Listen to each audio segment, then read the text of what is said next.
Greetings, brothers and sisters. I'm Professor Spira, and today I will be reviewing the documentary Food Inc. So, what it says here on the cover, Food Inc. lifts the veil on our nation's food industry, exposing how our nation's food supply is now controlled by a handful of corporations that often put profit ahead of consumer health, the livelihood of American farmer, the safety of workers in our own environment. Food Inc. reveals surprising and often shocking truths about what we eat, how it's produced, and who we have become as a nation. One way that I like to look at documentaries or art or television shows or anything else is sort of on a scale, and the Professor Spira media scale is mainstream to fringe.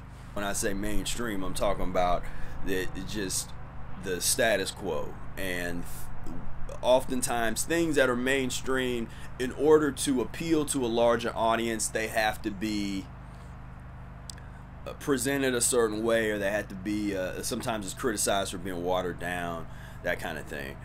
So that's the mainstream. The fringe is gonna be anything that's just it's just hardcore, kind of in your face, or no apologies. Sometimes it can be hard to follow because it's not as concerned with making sure that the audience understands every little thing, or it's not as concerned with appealing to huge numbers of people. It's a bit more it's a bit more intense. And what's interesting is there's a lot of things that we as Mucusless diet practitioners might consider to be mainstream, that people within the context of the mainstream would actually look at it as a bit controversial. And I think Food Inc. falls into that kind of slot, where I look at Food Inc. and first of all, it's a well-made documentary. It's in terms of the filmography and all that kind of stuff. So it's put together well, edited well. So just on the level of a nice looking documentary, which most mainstream things are gonna have quality to it. It's gonna have a certain level of quality of in terms of the sound and the visuals and all that kind of stuff. So it has that. One of the issues that I guess I had with it was it strives very hard to project an objective kind of viewpoint. That's okay, we're not going to go too far to the left or too far to the right, but this is we're going to try to be objective. But it is obvious that there is an agenda that is under there. There's definitely a subtext. And personally, I prefer when people from the beginning, if they're just more upfront, like you would do in an academic paper, even though there is a methodology of objectivity that you want to use, you still have to be open about where you're coming from, like right off the rip. At least in modern day sort of postmodern methodology, you want to say, okay, look, this is my biases, this is where I'm coming from. Now with that with that having been said, here is the data, here is the stories. One thing that this documentary did well was it told some good stories of different people. It's really the story of the American farmer and a lot of the things that they have to go through, the corrupt political system that is forcing farmers to do things that are that many of them would rather not do, very questionable practices when it comes to how livestock are treated, all that. So a lot of you that are already vegans, you already know a lot of that kind of stuff. You know how terrible slaughterhouses are, and the meat and the dairy industry, just that whole thing is corrupt. So you're not going to learn any much new there. But right off the bat, one thing I liked was the way that they got into the iconography of the meat and the dairy industry, the propaganda that's used, the way that these items are sold to people, and it's still based on this kind of agrarian, nature, salt of the earth, American, America. Red, white, and blue pancakes, huh? What do they taste like? America. It's still they still try to sell things like that. So you'll get some butter that has a pastoral scene on it, to be, oh, this is the farm, like they're actually making this stuff on a mom and pop farm. And right from the beginning, the documentary does a pretty good job of doing a juxtaposition of, here's what it looks like in the supermarket, and here's the reality. Here's how it actually looks in a lot of factory farms and industrialized farms. So there's a real issue in terms of trying to educate a populace to understand this marketing propaganda, that they're being sold a bunch of lies, and one of the things that then becomes incumbent on any educator is, well, why should people care? Why should people care that, because a lot of people like to be sold that lies. We want to be fooled. Look at the way we consume media and we consume movies and TV shows. We want to be fooled. We want to just tell me tell me something that makes me feel good. Can you make me feel good? Can you make me feel good? And that becomes, a huge problem in terms of just the way that we're operating in this media-driven society. So I like that just from the get-go. But as we get into it, it does get a bit dense in terms of trying to follow political issues and policy making as it comes to the farms and all that kind of stuff. And again, because it's not particularly clear where the filmmaker is coming from in terms of their bias and what they're trying to convey, they're trying to be objective, but the problem with presenting yourself like that is you can never be objective because you chose what to include and what to exclude. I'm sure there's because you can't put everything into an hour and a half or 2 hour long film, so you have to make decisions to say, okay, we're going to focus on this, and we're not going to focus on that. And when you do that, there is always going to be some overlining message or agenda that's there. And in this one, I would say this is not a vegan documentary. This is not a documentary that says, okay, we got to abolish the factory farm system as it stands today. The whole thing needs to be restructured, and we need to move to local farms and organic, and that's even mocked by one of the interviewees. That the idea of that is mocked in the documentary. And again, those are the decisions that the filmmaker makes. You can either include or exclude that. So they included that. So and there was two memorable interviews that kind of speakers that went throughout the entire documentary.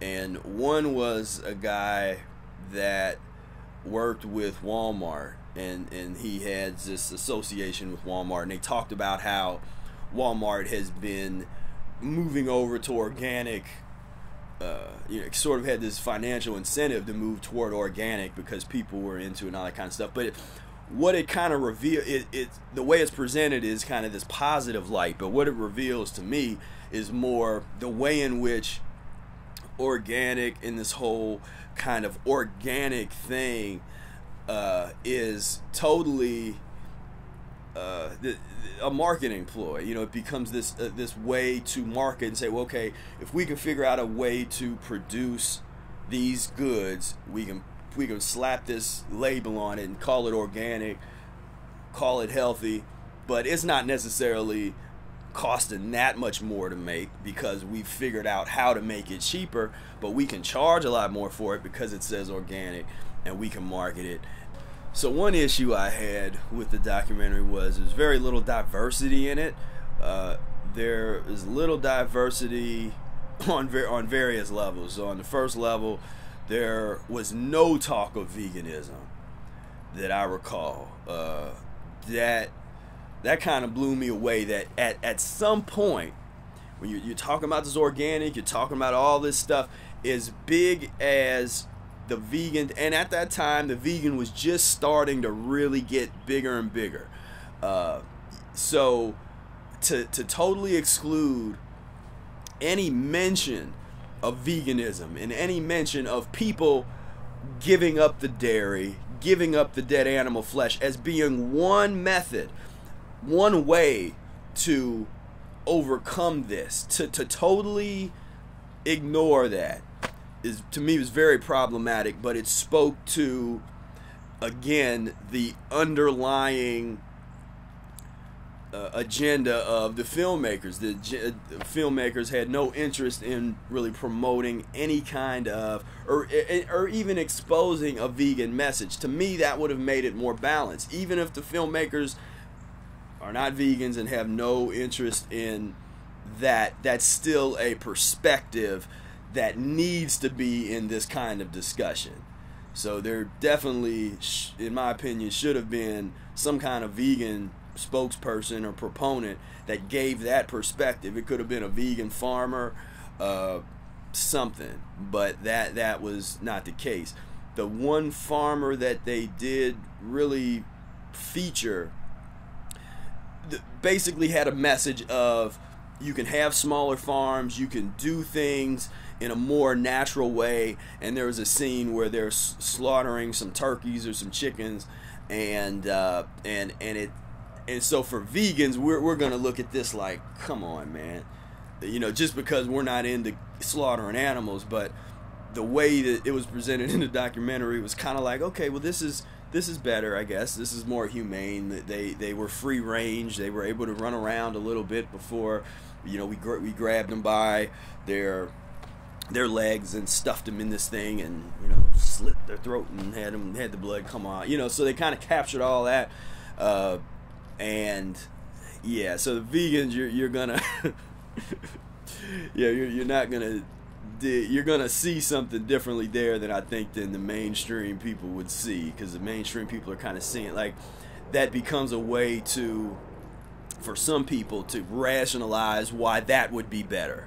Like, oh, okay, that would be better, because there's scenes of that farmer walking and talking with the animals and calling them by their name, and hey Piglet and hey Piggy Sue and all, you know, whatever, and like, oh, okay, well, this is so much better than what they showed you earlier with some of the factory farms that are just, you know, stacks and stacks of dead animals and bodies and sewage and nasty, you know. And so, like, this is the alternative. So that's basically what, like, that type of thing was framed as the alternative. Like I said, that's one alternative, but there's also vegan alternatives that should have been represented, that were just totally ignored. Would I recommend this documentary? I would definitely recommend this documentary to people that aren't vegan yet, people that are a little bit more unconscious to the meat and dairy industries, just the food industry. You know, so this is great for a mainstream audience. This is transitional, because you could transition somebody, because with education I also think transitionally. So I understand you can't take most people and go from commercials about McDonald's and stopping at Wendy's drive-thru and eating that. You can't go from that to PETA's famous Meet Your Meat slaughterhouse documentary. It's not going to work. You know, it's not going to compute. Very rare where you get somebody that hasn't transitioned into that more potent, you know, like Meet Your Meat is like, I mean, that's like dry fasting or something. You know, that's like doing a 40-day lemon fast, you know, when you're talking about, you know, this kind of media. So I like to think methodologically and pedagogically and, you know, take people on an educational journey. So this would be a kind of documentary I would maybe suggest to some people in my family or something. You say, okay, well, here's like, check this out, because it just comes across as that more mainstream kind of approach. So, and it's not promoting veganism. So, you know, so do with that with what you like. If you're already vegan, you're into the raw foods kind of stuff. I mean, there's stuff you can get out of it. You know, especially I like the beginning. Some of the things in the beginning probably better than the middle. I was less interested in a lot of the stuff about the laws, and I've seen that done better in some other documentaries. If I recall, another documentary I want to review is King Corn, and I liked the way that they did the history of agricultural policy in the United States. I was not as impressed with the policy discussions in this particular documentary. In the middle had a lot of that, so didn't like that part as much. And then the end, again, with the sort of framing the the one farmer as the alternative and the way that things need to go in that direction without offering a vegan alternative. You know, I had a problem with that. But so overall, I would give this documentary a 3.7 out of 5. Because, you know, it's well made, you know, it's you know, does all the things, you know, documentary should do, but there's definitely shortcomings when it comes to diversity, you know, the broader message. You know, it's just certain things that you have to address if you're gonna do a documentary about food. Then, you know, you had to talk about veganism at some point, and I would like to have seen a lot more diversity in terms of people of color, people of different ethnicities, and even gender. I mean, it was a little diversity of gender, but it was mostly all white folks. You know, I don't think there was. I don't even remember seeing a black person in it or an Asian person.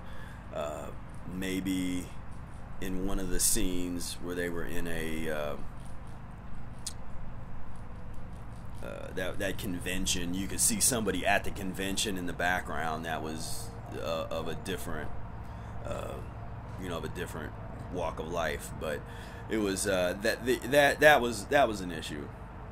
So that's Food Inc. If you've already seen the documentary, I'd love to hear your thoughts. Comment in the comment section below. Let me know what you thought of the documentary, and don't forget to hit that like button and subscribe. And until next time, peace, love, and breath.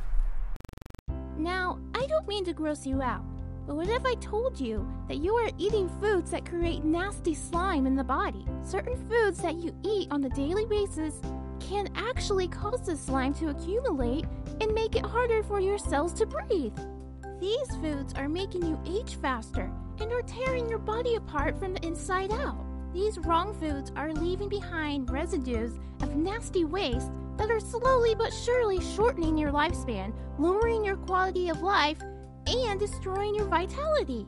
The good news is, this waste can be eliminated naturally. Discover the simplest and most powerful natural lifestyle secret that has improved the lives of thousands. Introducing Professor Arnold Ehret's Mucusless Diet Healing System, annotated, revised, and edited by Professor Spira. You will learn how to naturally get rid of that annoying stuffy nose, soothe your terrible cough, melt away unwanted body fat, prevent dangerous health issues, and heal yourself of painful illnesses. If you care about your health, this is the most important book you will ever read. Visit www.mucusfreelife.com/revise-mucusless-diet to get your copy right now while supplies last.